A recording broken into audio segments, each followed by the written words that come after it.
So, having arrived at our end goal, or at least recognizing what our end goal is of happiness, and the one way to ascertain that is by living in accordance to our unique function, which is our ability to reason, then the questions become, in a very practical sense, again echoing these threads of practicality, excuse me, how?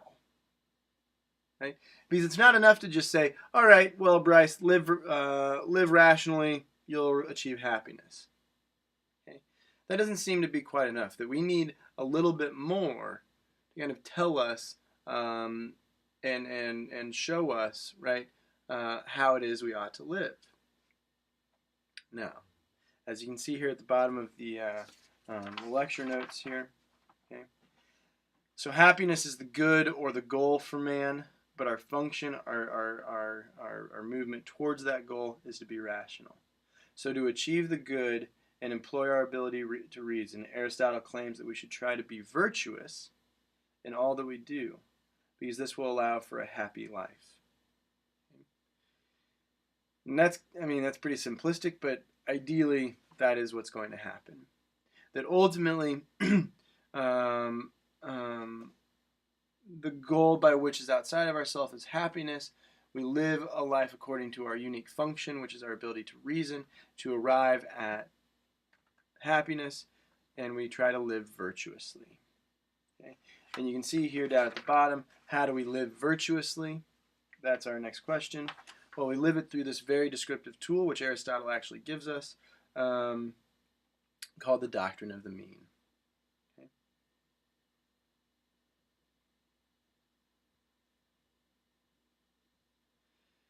Moral virtue, and this is under section 9 of the reading that you have access to.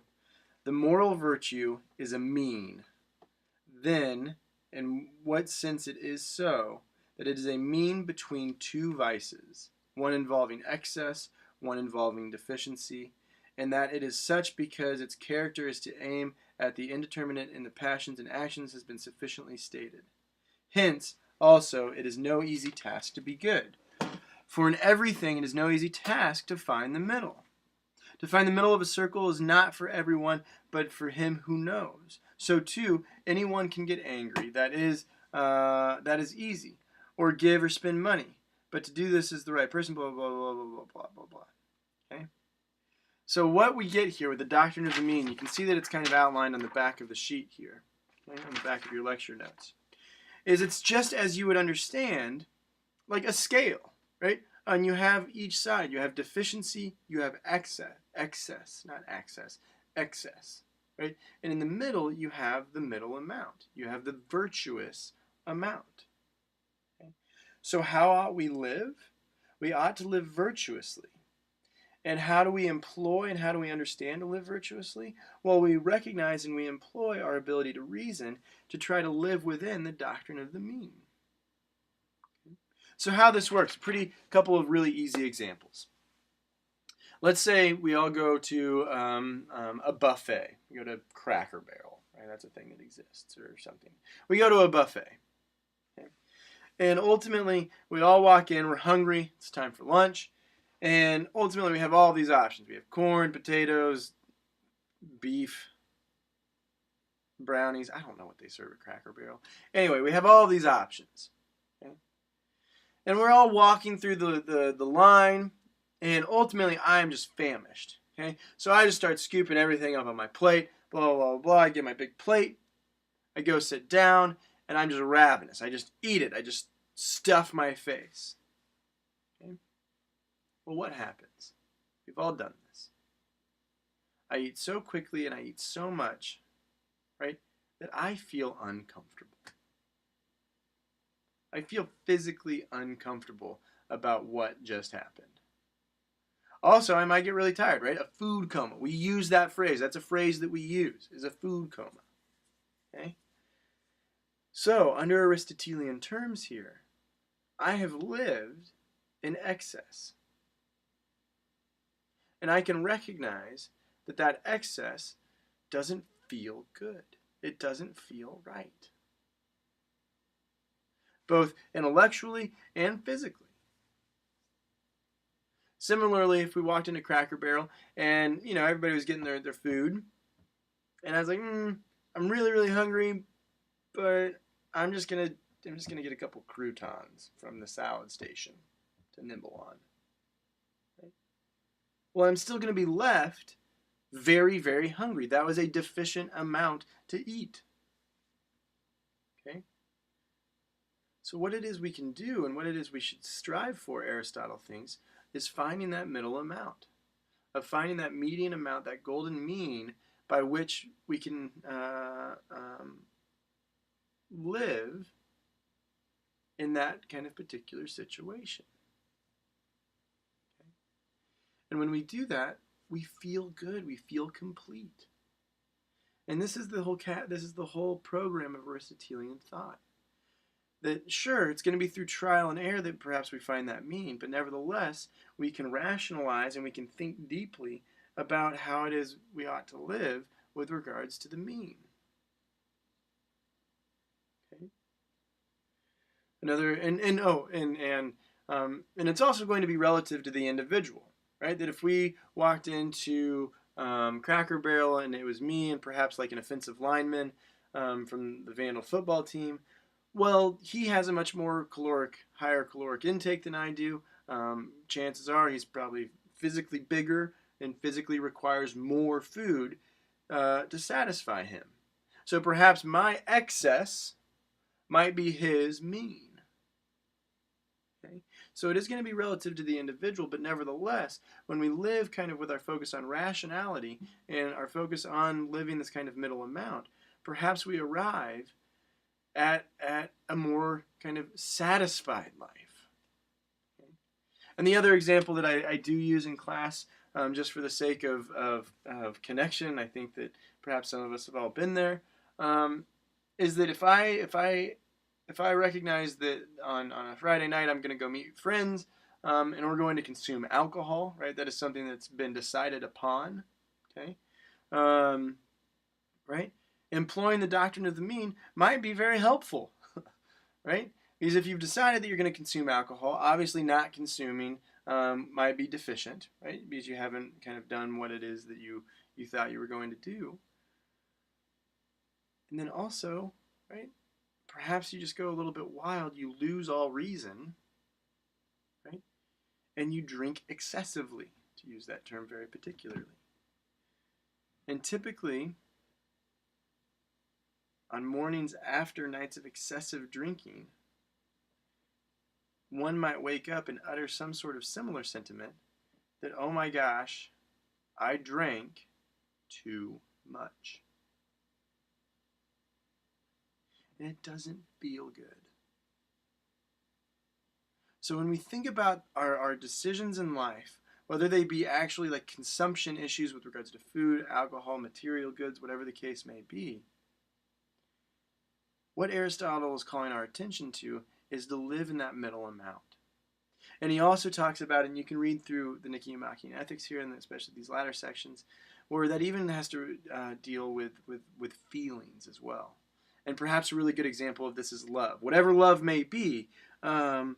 If you are in a relationship with somebody, or perhaps even a non-romantic relationship, when we think about love, right, withholding or not giving any might be seen as deficient.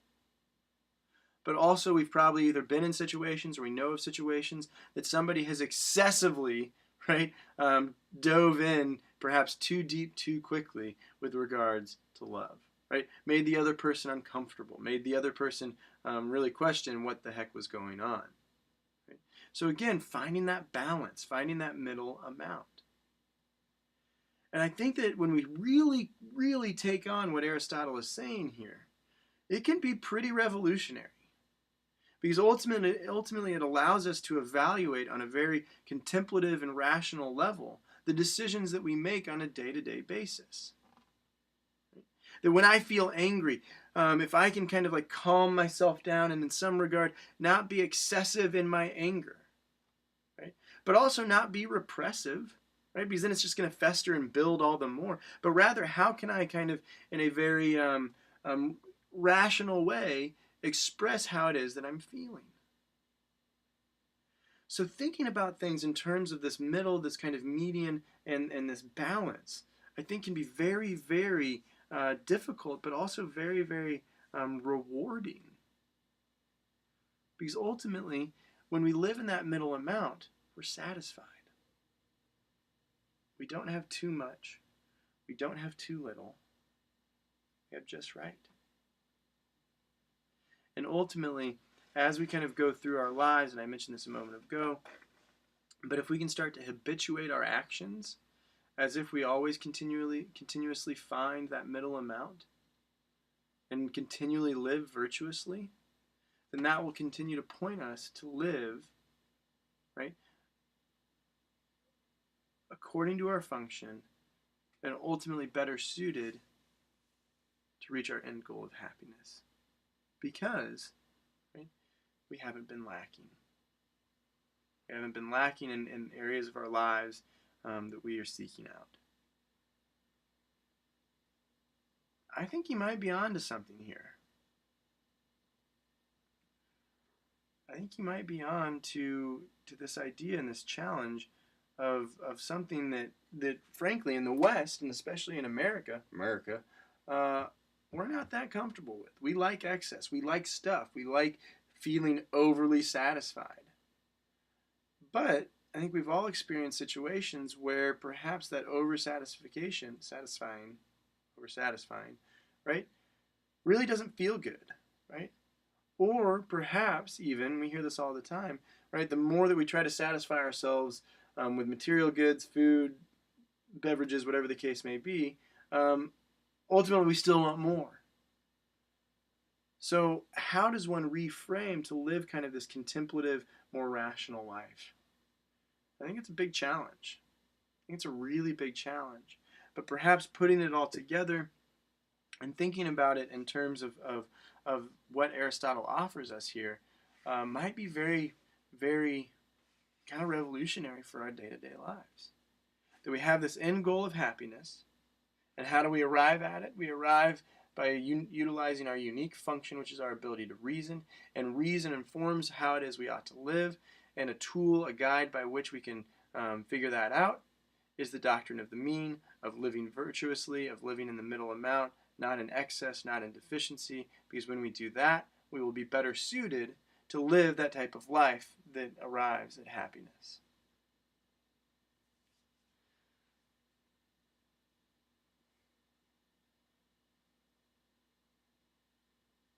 I think you might be onto something, actually.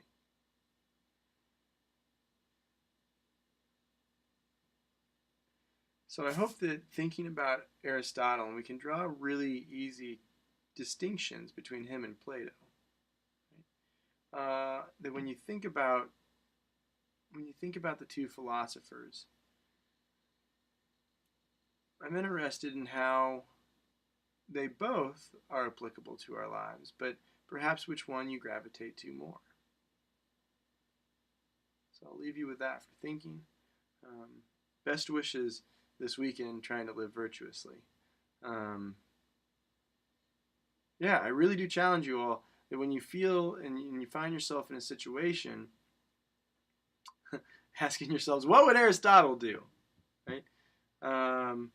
Or that challenge for virtuous living perhaps is not as simple as we think it is.